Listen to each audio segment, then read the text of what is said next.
Hi everyone, welcome back to the next big idea. I'm Miguel Alves, I'm the content lead, and here today we are conducting a series of interviews powered by the European Investment Bank. And with me today, I have Miguel Alves, who is the responsible for the Portugal Tech, which is the fund that was applying a series of Portuguese V funds to support the startup ecosystem. Thank you, Miguel, for joining us. And that's precisely where I wanted to start to explain to who is not aware of the Portugal Tech what was its goal and what was its main achievements so far. So thanks a lot. This is really important for us, and we are extremely exciting to have the opportunity to explain this program. We believe that this is part of our role, not only to develop the initiatives, but as well to present the results, to a bit of accountability coming back to the market.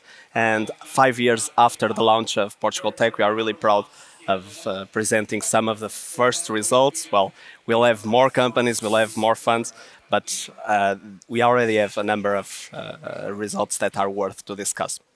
So Portugal Tech was launched in 2018. At the time, we had many funds that were applying to EIF but didn't have the ability to qualify to our pipeline or didn't have institutional capital to invest alongside either the EIF or public funds. So there was a lack of institutional capital in Portugal. We don't have many public funds. We don't have many private pension funds, for example.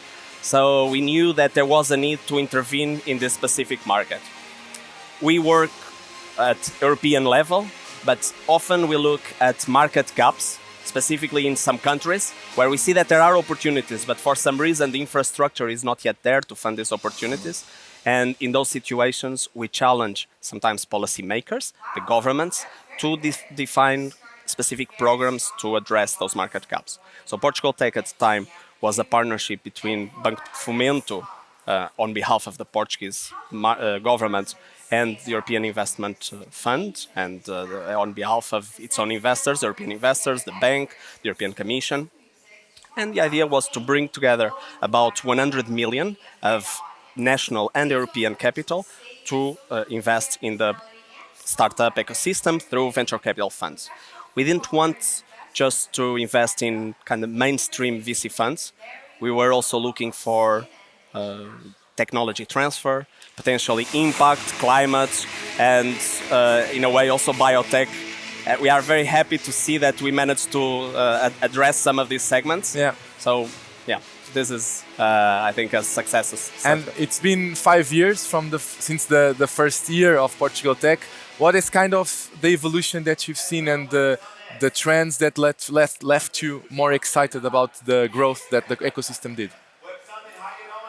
Portugal Tech was very fast in reaching the market. We had already a few venture capital companies that were more or less in our radar. We knew that they were ready to be invested. They were probably lacking the sufficient support and mostly private investors. But I was surprised to see how fast we managed to do the first three commitments into funds and how fast they actually managed to deploy this money into companies.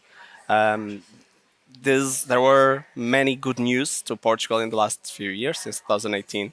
Not only on the funding side, I think ecosystem has developed a lot. WebSummit has been part of it.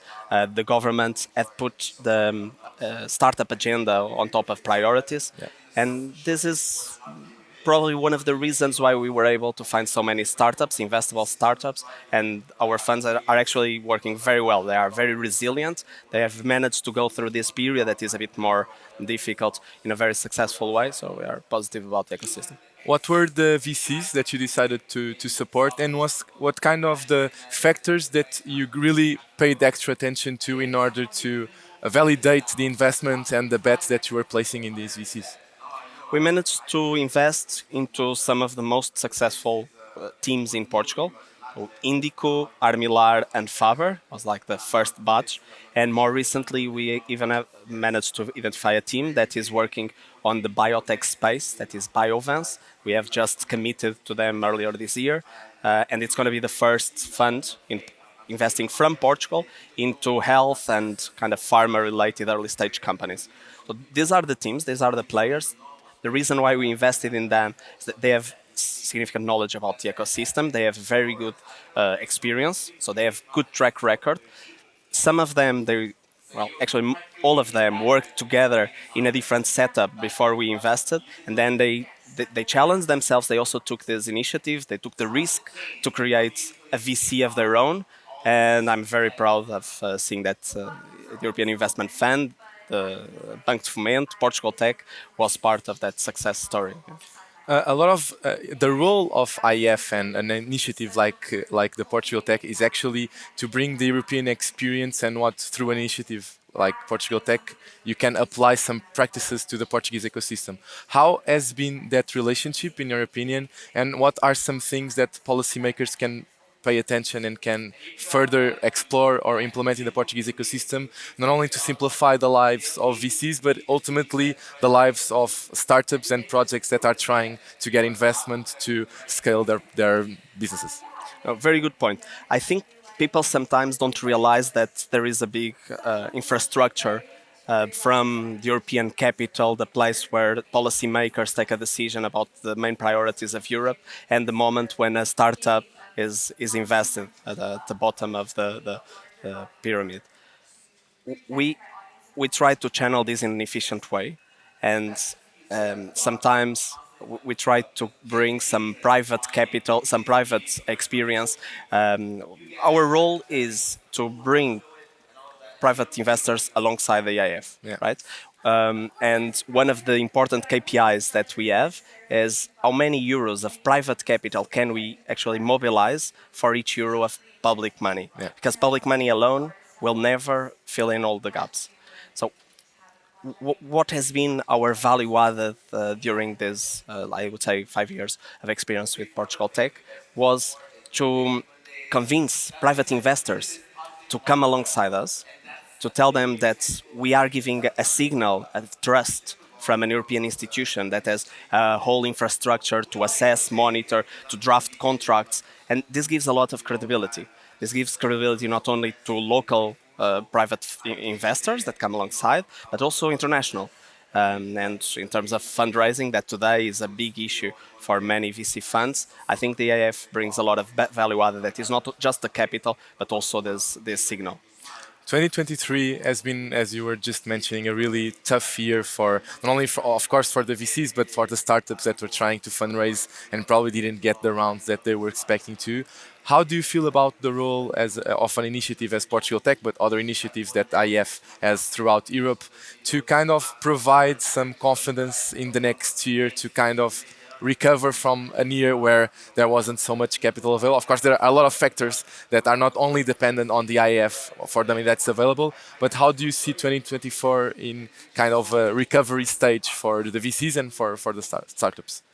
the the world has changed a lot, and I think people are a bit more averse to risk. And probably one of the reasons why it's so hard for companies today to fundraise on their new rounds is because investors are also a bit more careful about where to put their money.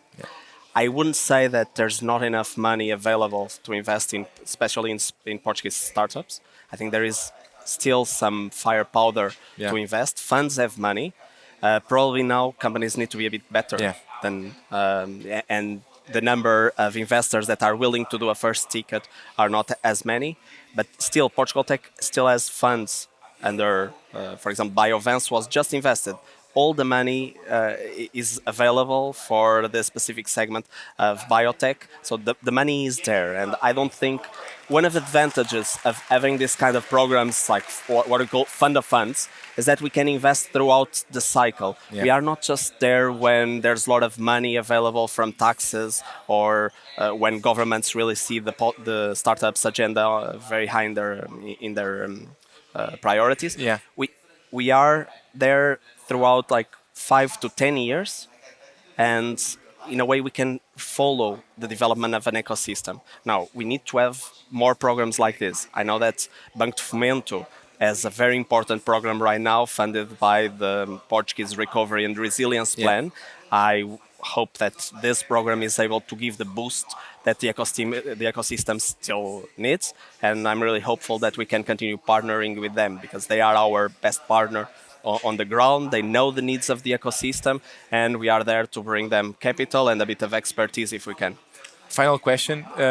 In the scope of VC and from the conversations that you have with partners from either Portugal Tech or from the IEF, what has changed you were just mentioning the kind of things that are asked of startups in order to justify the investment. What has changed? Like it's no longer the number of users. It's there a more importance on, for example, sales metrics or the actual impact that can be measured. What is kind of the feedback that you have received from VCs? So, what has changed? I think the European Union now has slightly different, maybe more targeted priorities. We are looking at some indicators. Yeah, impact is really important. ESG became like the bare minimum for many of the investments. I think gender-related topics are very high, and for the EIF, we do care about whether the VC companies are managed by diverse teams. So if not, they are not. We know that it's a very male-dominated industry, Yeah. and we want to have more diversity in this industry. It's really important. It's also like financially important, but more than everything, it's fair. We want that to be triggered down to the investees. We want more women as founders.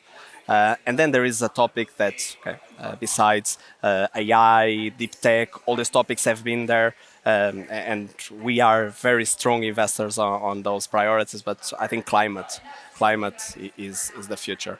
We have a very big ambition in terms of climate investors. And we hope that Portugal can join us in this ambition, and who knows, having like the first climate fund investing into companies from Portugal. Miguel, thank you very much My for pleasure. joining us. Thank you, everyone who was seeing the interview. Please stick with us. We'll be coming back with more interviews powered by IEF. So follow Next Big Idea to get notified once we get back on air. Thank you.